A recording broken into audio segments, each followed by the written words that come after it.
Disconnect the power. Turn off the toilet angle valve. Lift the toilet lid and seat. Pull up firmly to remove the toilet seat lid assembly. Disconnect the clean water hose. Disconnect all connection cables one by one. Remove the toilet seat lid assembly and place it separately. Prepare the tools listed above.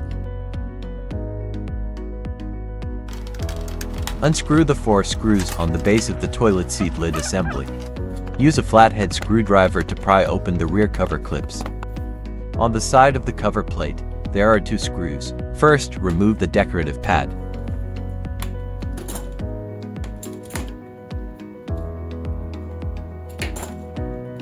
There is a screw underneath. Use the screwdriver to unscrew the screw. Similarly, on the other side of the cover plate, there is another screw in the same position, which should also be removed. How to replace the nozzle and dryer baffles. After opening the cover plate, push the nozzle baffle backward. It has a slanted notch.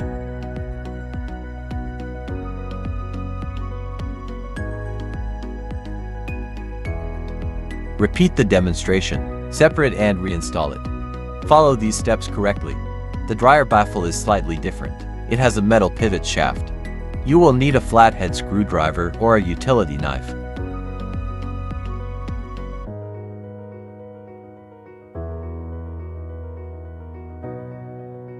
Use the tool to pry it open. This will allow you to remove the dryer baffle.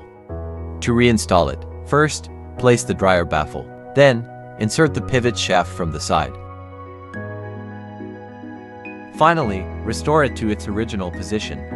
After replacing both baffles, reassemble the base and cover.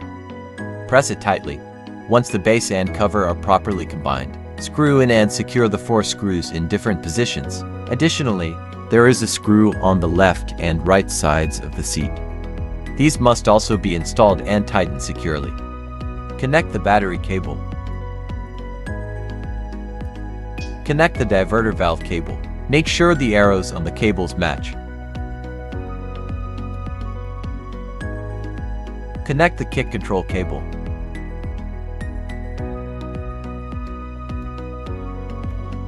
Connect the pump cable.